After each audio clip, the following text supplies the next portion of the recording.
Hey everybody, this is Andre here with the Kevin Breeze channel, and this is pros and cons for the LG K31 Rebel. This is a very affordable and relatively new phone that you can get through TracFone. Today, I'm going to be going over some of the best and worst things about it to help you decide if it's the right device for you. For more information on the pricing and availability of the device, definitely check the link in the description because pricing and availability is always changing.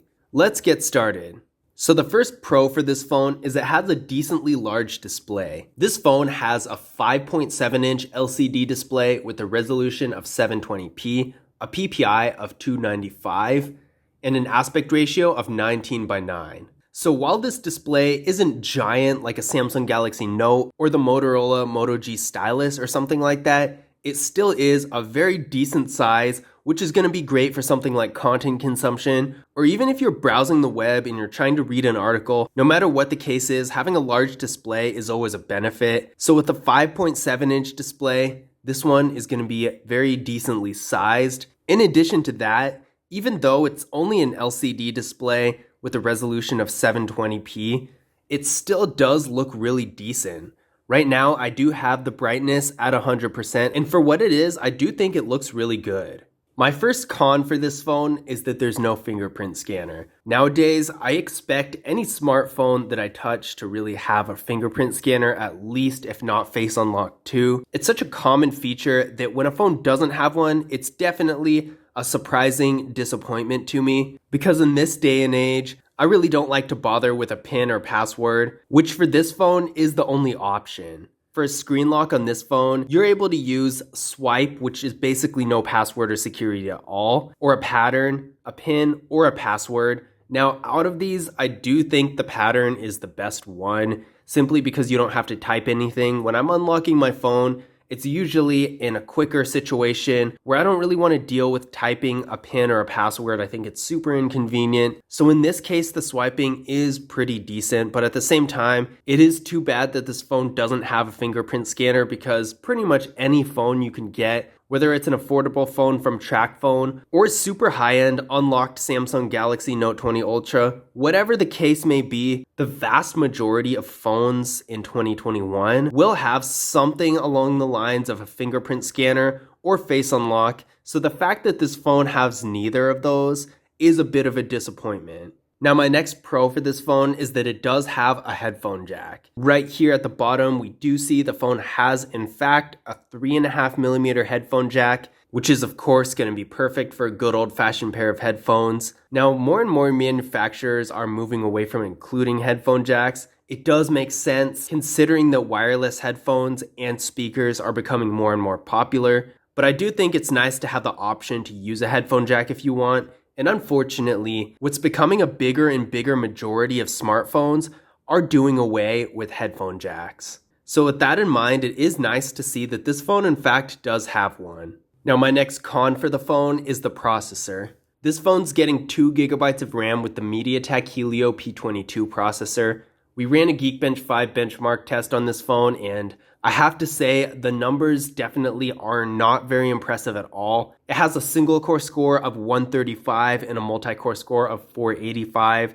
So these are really low numbers, and the performance is definitely going to leave more to be desired if you're using it for anything other than just basic functions of a phone and maybe some web browsing and content consumption every once in a while. Things are not going to be loading very fast at all. Now, since this isn't really a comparison, it's not going to be as easy to tell what it really feels like to be using this phone for anything that complicated, but I will give you a little bit of a demonstration just so you can have an idea of what this phone actually can do with its processing power. So we're going to open up Google Chrome real quick.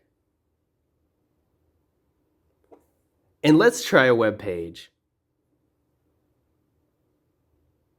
We're going to try one more page. So as you saw there, it really wasn't the fastest when loading those web pages.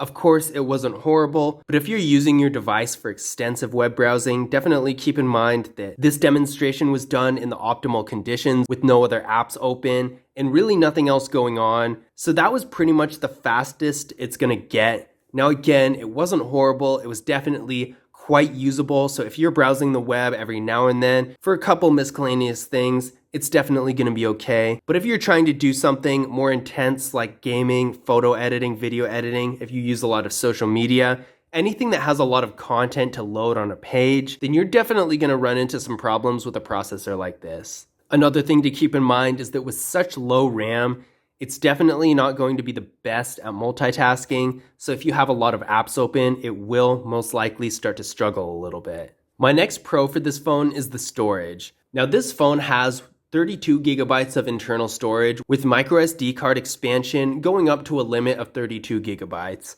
So if you use it to its full potential, you could possibly get 64 gigabytes total of storage space on this phone. Now, under normal circumstances, I would say this is really not very impressive. Definitely below what I would consider a minimum of 64 gigabytes, with everything getting larger and larger. But in comparison, another phone that's a very similar phone to this one in the same price range that you can get through AT&T prepaid, called the LG Phoenix 5, that phone actually only gets 16 gigabytes of internal storage.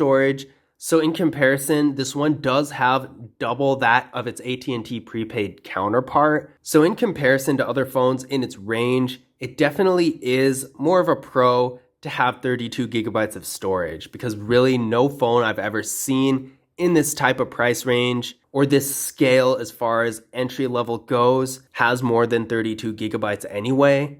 Most of them do have 16, and the microSD card expansion is usually pretty limited on those too. So this phone definitely does have an advantage in that department.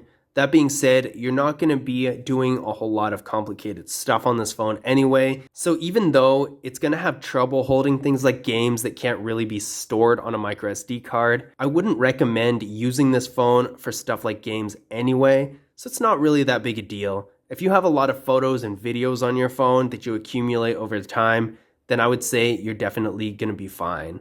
Now, my next con for this phone is that it has a pretty small battery. Now, this phone has a 3000 milliamp hour battery. It actually gets about 11 hours of talk time, and that is a pretty small battery. 3000 milliamp hours is really small. A lot of the more entry level phones have larger batteries. Usually they try to make that more of a pro, but for this phone, the battery is definitely not very big, and I actually did experience this while using this phone earlier in the day. It started out at around 50% battery, and after only a little bit of time downloading a couple apps here and there, it went all the way down to around 30%. So definitely, if you're on the go and in situations where you're not able to plug your phone in a whole lot, but still do need to use it frequently, I would keep this in mind because this might not be the device for you. The battery is just so small.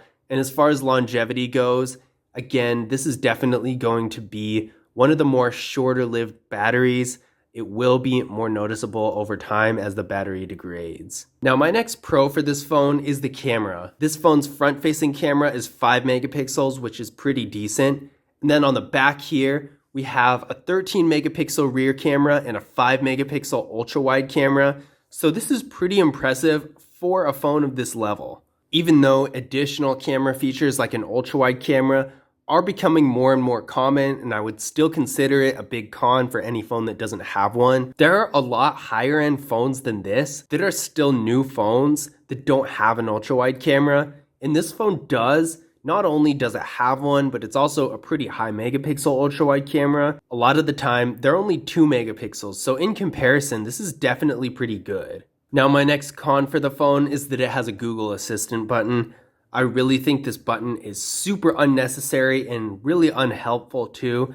I've never actually been in a situation where I intentionally use the Google Assistant button for its intended purpose. The only time I've ever really pressed it is by accident, and I feel like even though there are going to be those people out there who do use it, and that's great, I feel like a vast majority of consumers don't use this button, and it's really just another annoying button that gets in the way. I feel like a more minimalistic approach is a lot better, having as few buttons as possible, especially since a lot of the phones, it's not that they don't have Google Assistant, it's just that the way to access it makes more sense. For example, a lot of the Motorola phones I know about nowadays have the option to either access the Google Assistant by pressing and holding the power button, or have you double tap it and you can really change out those features to whatever you'd like. Whereas with the Google Assistant button, You can only have it open Google Assistant. I think it's really unnecessary. It looks like a power button. Power buttons are typically next to a volume button, which it is. So having it open Google Assistant is just super annoying, and I wish it wasn't there. Now, my final pro for this phone is that it is a pretty durable phone. Now, it's not made out of any premium materials at all. It is plastic, but at the same time, this plastic is pretty sturdy. I think that it's really solid. It is a pretty cheap phone, and it definitely feels like that. Don't get me wrong. This is not going to have any type of high-end feel whatsoever, but at the same time, I do think it's a lot more durable, and I don't think that it's one of those phones that falls apart after a few months. Now, my last con for the phone is the design of the front-facing camera. Now, we have a water drop notch right here, and I really don't like water drop notch cameras. This style of front-facing camera is really outdated, especially with manufacturers, most of them anyway, moving more towards the hole punch front-facing cameras. The only phone that's really high-end that doesn't have a hole punch camera these days is the iPhone. As far as the water drop notch, that little notch does look just so out of place, and I feel like it's not really that hard to just put a hole punch camera where it's supposed to go anyway. But this is pros and cons for the LG K31 Rebel. I hope you guys enjoyed the video, and remember, if you want any more information about the phone itself or to learn more about pricing and availability, be sure to check the links in the description and watch the full review of the phone on the channel. But as always, I'll see you guys in the next video.